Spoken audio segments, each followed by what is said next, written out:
Are you a TikToker? Mm. You peruse the TikToks? I don't really look at the TikToks, but I have a TikTok for value mentality. But I wish we did Do more. you Why? post? You wish you did more. Yeah, we don't do anything. How come? I just haven't gotten hooked on TikTok somehow. I don't have the attention span to look at all these videos. You don't even have to look. You just got to post. I don't look at anything. Yeah, fair enough. Here's been my recent approach. I made like over 100 short films for YouTube, and I've even hidden a lot of them because they didn't perform as well. And so I have all this content, and I thought to myself, why am I not repurposing this shit for YouTube Shorts, Yep. Instagram Reels, and TikToks?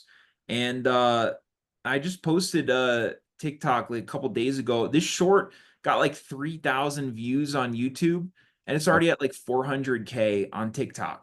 400K views. Yeah, How many likes does that translate to? I think like 20,000 or something. You got 20,000 likes on TikTok? Yeah, TikTok's crazy. The thing about TikTok though, and this is why I kind of dipped out of it before, because I had some videos that got like 8 million views and stuff. The reason why I Huh. dipped out was because I couldn't handle the mentality of like posting something getting 8 million views and then the next video I post getting like 100 views. That's TikTok. Wait, There's no you haven't even been doing it long, and you just got something with like 20,000 likes? That's insane. But that's the thing though. And so now the standard for me, and I've been posting maybe like a week every day, but my thing now is I'm taking my old stuff and repurposing it and posting it to those three spots, TikTok, Reels, and YouTube Shorts. And I'm doing that every day. So for me, it's like I'm not even really looking at the views. Sometimes it pops, sometimes it doesn't. Every single day posting, and it's only going to drive those numbers up. I don't know why I'm just so surprised anything pops. Well, I was doing 2 videos a week for like 6 months. Nothing ever popped. I mean, 2 videos a week, even though that, I mean, that's most more than most people. It's got to be daily, bro. Like if you're on that grind, like you want results from TikTok and things, it's got to be every day. Or it's just got to be good. Well, not even, bro. Not even. Like you can't even predict this shit. It's weird Right. sometimes the things that pop. It's weird.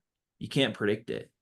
I know 2 girls that have been doing it for a while. Actually, I know a few girls that like they like to make TikToks for the most part, like casual little like fashion things and stuff, and they always kind of get like 30 to 100 likes maybe. Mm. But isn't that funny? It's like right in between. Anyway, dope. So you've been doing that. Yeah, Uh, and the thing that I realized too is like, um, I was only posting to YouTube, exclusively YouTube. And if a video didn't perform well, I thought it just wasn't a good video. And that, like repurposing it, uploading it to TikTok, getting that many views when compared literally the exact same video getting like 3K on YouTube, it just blows my mind. It's like, no, maybe it isn't the quality of the video, it's just on the wrong platform. yeah, fair enough. Um, what did you think of Doug Ellen's podcast? I've been keeping up to date, man. I'm all caught up. It's amazing. Yeah, The guy, what's it called? I want to tell you something. I'm blanking on the name. yeah, his podcast is called "Is That Something You Might Be Interested In?" I was close. Yeah, Which someone in the TV show Entourage would say. This guy, this old producer that was like washed up, but that's what that that came from. yeah, he'd go, "Is that something you might be interested in?" He's great, man. I love hearing his take on what it takes in order to have something pop. And he's very self-admittedly, he's like he could have put out two or three more shows from the time the Entourage dropped to now if he had like written every day and hustled every day. Yeah. But he talks about really what that grind is like. And I'm seeing that on my end. It's like really putting your heart and soul into something and spending every day really being on the grind to like crank out these scripts and then putting it out there and people have notes and they have ideas and they have thoughts and then you got to get back to the cutting board and incorporate those in a natural way, send it back out, see what the fuck they think, come back to it. It's like a never-ending repetitive fucking thing, but when something finally hits and something, lines up, it makes it all worth it. It's funny the format of the podcast. It's literally just him rambling about like life experiences, mainly in Hollywood, and that ends up being interesting. Like he's so funny and stuff. He took an edible like mid-show, one of them. Yeah, yeah, It's like still so on it and so interesting. He's really yeah. good at talking. Yeah, he is really good at talking. He's just like a New York loudmouth. That's like just so neurotic and stuff. He's like, I don't want you all to think that I'm like addicted to edibles now. Like, don't get in my comments and hating on me. He's already like predicting what people are gonna say. But Yeah, the reason why I love it is because I don't hear a lot of people talk about like this is kind of what we're doing here, but the actual reality of what it's like being at like the top of the line, like the highest end of the industry. It's something yeah. that I don't really hear a lot of people talk about or be Yeah. transparent about. Point. It's kind of private.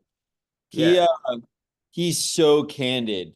Like he'll talk about how like the HBO execs when he was doing the show like didn't think he had the goods. Like he only got in because they had Mark Wahlberg on there and right. Idol Masshead, and that he got really really lucky to be involved with that. And then he gets in there and like five things went wrong. He with this TV show, it's like so inside baseball. It's what we're trying to do too. I mean, Yeah. it's he said, he was writing this script with Steve Levin or whatever, the producer, and he handed over something because he had to. He says he's naturally not a disciplined person. And actually that doing that show brought him structure and the framework so that he could get the best out of himself. And that Hollywood is a really tough place when you don't have that. And he hasn't had to do that since he had that successful show. So Mhm. he hasn't made stuff. But he he had to report the script to Levin, and he finally did it. He did the cliche writer thing. He was able to. He went out to like the desert, stayed at a hotel, and just wrote for like however long. Came up with what he thought was the best script he could ever do.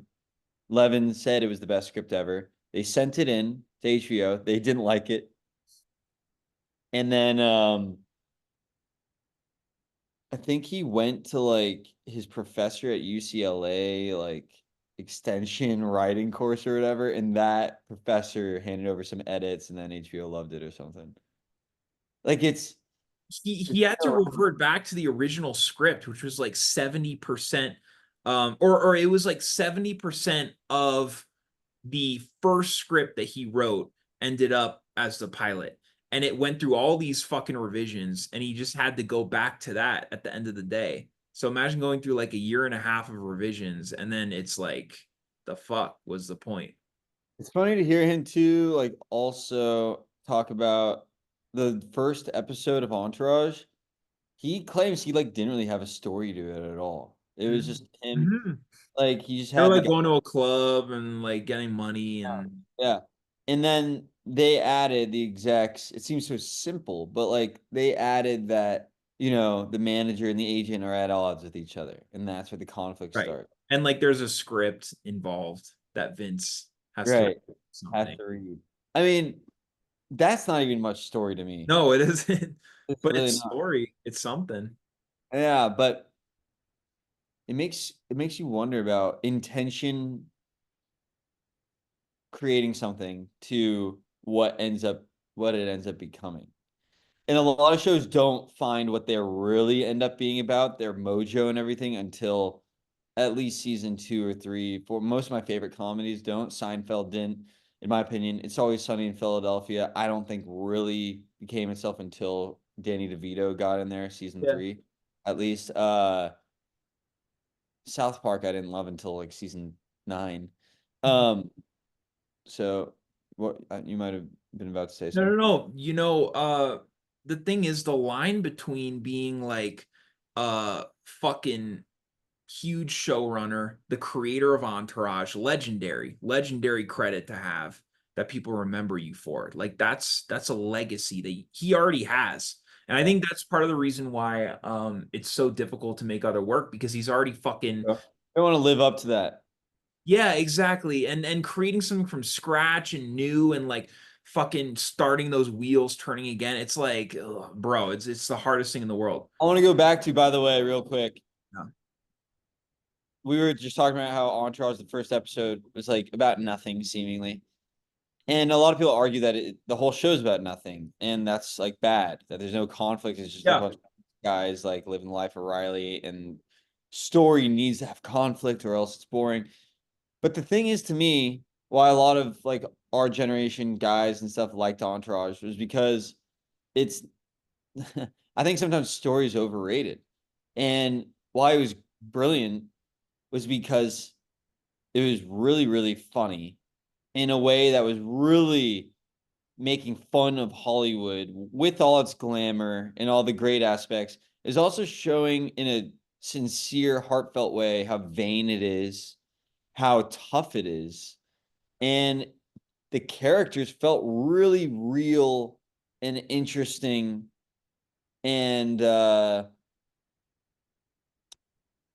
like just funny. Yeah.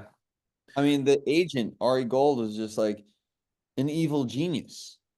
And the characters that he would have on that are like his assistant, Adam Davies, and these slimy agent people. I thought it was pretty impressive. I don't think you see it all that often, that type of stuff. Maybe No, now. that's like a subject too a lot of people just don't know about. Like the common man doesn't know what the fuck it's like being inside CAA or any of these Yeah. places. And he mentioned Sex in the City too, which is a show I never thought I would watch, but because he said that the like remakes and the new movies and everything suck, but he said the original series is good and everyone says it's like the female entourage. I watched the pilot, it's really good. You And it, watched it because you're inspired by his words? yeah, well, I heard him talk about it and I wanted to check it out. Good for you, man. I love that. Yeah. And it's the same thing. There's not really anything happening. It's like this group of friends, like girls who are just like in the city having sex. Like that's basically the whole fucking thing. And I think it works because the characters are like real people. It's something that I don't think people really talked about at the time, especially for like 2003 or whatever. I think it was groundbreaking. And yeah. But something I wanted to say too, Wait, man. wait, wait, wait. Let's stay on Sex in the City real quick. Sure. So I've watched Sex in the City. The whole Um, thing. a lot of it. Mainly because one is on at night on the E channel, like late. Like if you turn something late when you wake up, it's on. But the Good, rerun. right? So something that Doug Ellen touched on is that Sex and the City came out around the same time as Entourage, a little before, and The Sopranos. And Ellen's like, I know I'm a hack, and The Sopranos and Sex and the City were like part of like HBO's Renaissance, which they were. They were right there. And Entourage deserves to be a part of that too. It doesn't get enough credit for being like really groundbreaking, but it Right. was. And it won all the Emmys back then. So like people knew it back then.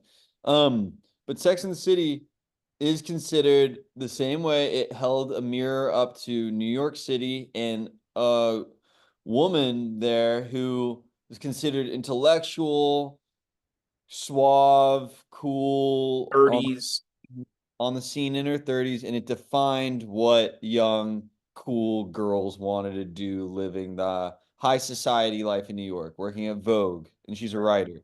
Right. And it's a good again character piece. And Entourage isn't even necessarily a character piece for the main character, but like Ari Gold's character is really more complex, and so is Ease, who's actually considered the main character, Kevin Connolly, and definitely Johnny Drama is a great character and stuff.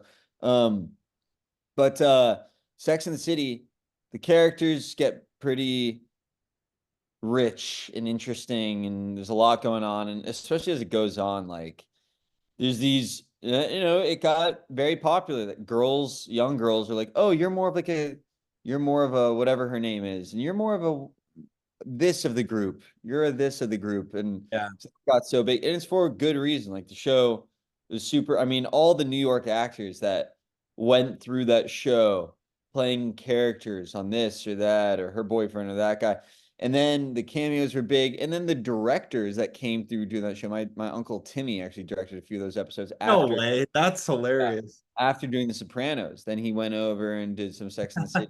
I gotta Yeah, watch no. his episodes then. I know I haven't watched his Sex and the City episodes. That's a good point. But yeah, we got to check it out.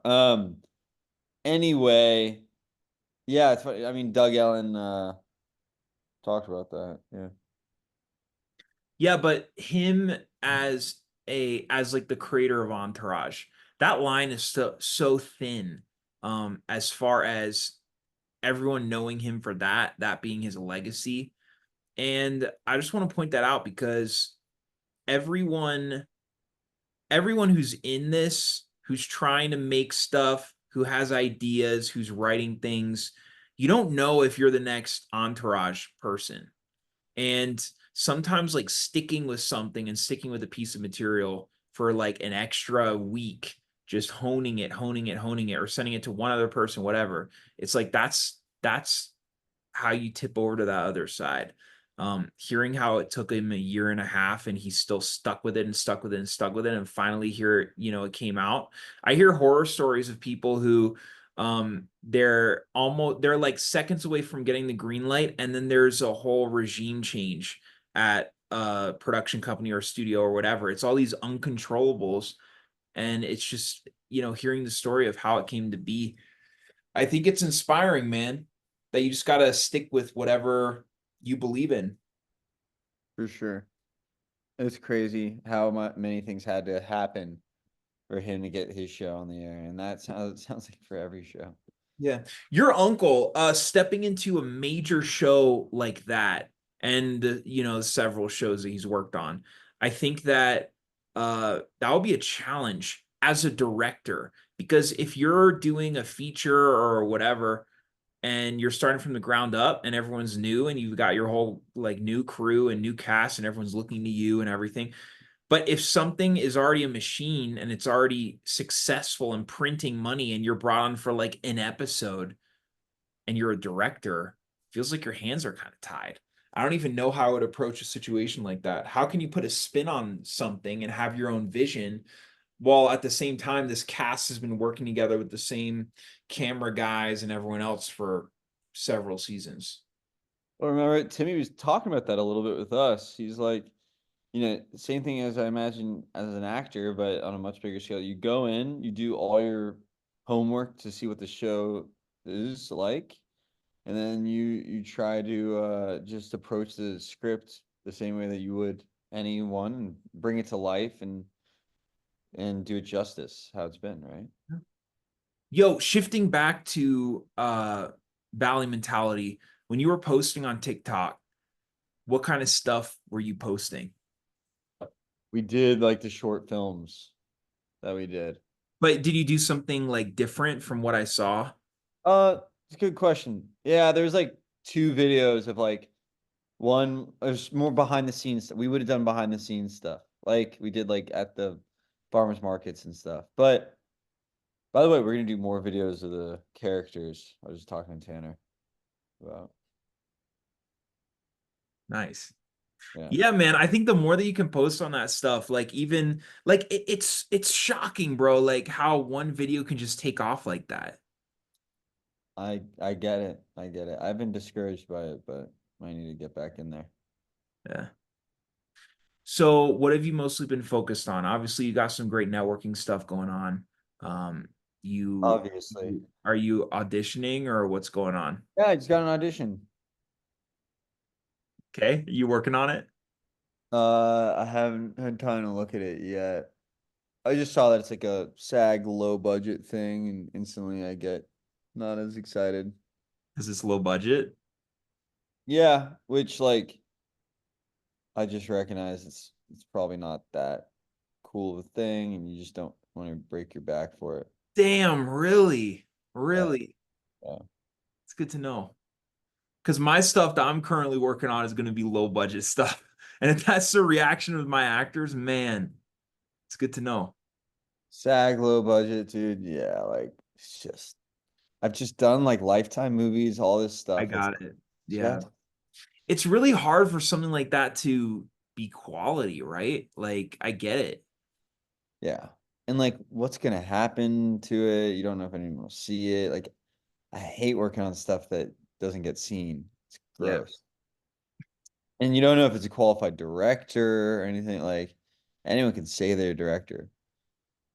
So actually that's good food for thought for you. Like how can you then demonstrate, even to someone auditioning, that your thing's legit? Now, a lot of actors might be a lot more desperate than I am. They Well, it's might cool that you're even in this position, you know? It's cool that you're already at the place where you're like, SAG ultra low budget or whatever. uh, Yeah, it's a good spot to be. But I mean, as far as like positioning myself, here's the thing. As a director, to legitimize yourself, it is a catch 22. 100 fucking percent. Meaning, and look, people I've talked to high up in the industry, all their advice, my advice to directors watching this is you have to make your feature. You have to make a high quality feature that secures distribution. And all of a sudden, you're then a director who already has distribution locked for. So then when I'm sending out a call sheet or something or whatever, if I've got an audition and you see it, it's not going to be that type of situation where it's like, we don't know what's going to happen with it. We don't know. It's fucking difficult to, because it's a catch 22, it's really difficult to have an indie take off. And the chances of that are very slim, but that's the state of this industry. It's just difficult. well, what? So, like, my dad made the movie, and the movie was successful by And that some, movie, he didn't have distribution locked or anything, right? He was just, not before, no. yeah, They ended up getting distribution with Gravitas. They got an offer from Lionsgate too. They didn't take it. because less money, or what was the reason? I think it would have taken a year longer. Does he regret that decision? Yeah, I mean, the only thing with Gravitas is they have so many titles that it could just be lost in the shuffle. That's probably what happened, right? that is what happened. Yeah. Um, but so like by what you just said, that's an interesting point. They definitely have the credibility with that, but it's like if you're auditioning for their thing on the casting call, I don't think it would say SAG low budget for his. Mm. I would just try to get it to not say that Yeah, as I well. could see how that could be discouraging. And even if that's the case too, there are some projects that might be the case, but for whatever reason, it actually is going to be a quality project that actually does get sold. That also does happen, you know? Of course it happens, but even those like low budget indies, like I feel like still, I don't know, they have a different vibe to them. If Mm, they're like for, if they become A24 movies and stuff. right. I don't know. What else you got going the rest of the week? How's Wrightwood? Wrightwood's great. I'm really liking it, man. I like this mountain kind of vibe, and it's a quick. I mean, it's like 90 minutes, but it's a quick shot to LA whenever I'm there, like every weekend. So I like being able to. I like the feel of having like two places, you know. Yeah, Fiance's folks are in LA. I can kind of go in there when I need to, and then we're out here like in the middle of nowhere. It's cool. what have you been up to out there lately? Doing jujitsu, keeping that going.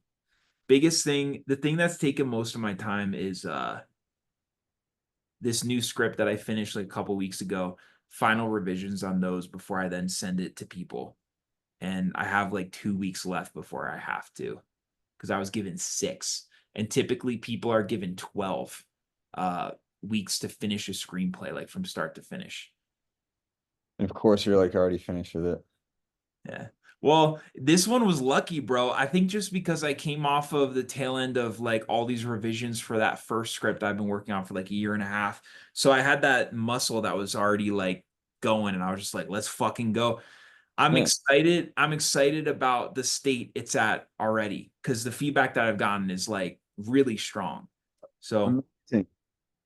yeah. And where's the other movie at? The other one, I've still got that attachment, still trying to make it happen. Um, Talking to some people about serializing it as like a series type thing, but like a series of shorts basically to try and get some hype on it, get some numbers on it, and then that could maybe position it to take off as a feature. But the problem is it's more expensive. So if we get this first thing off the ground, then you look exhausted, bro. Yeah. It was a later start today. Yeah, yeah, Really fair. full on sleeping. But Yeah. yeah, if we get this first one off the ground, that might make it easier to get this second one. Just trying to keep as many irons in the fire as possible. I know the feeling.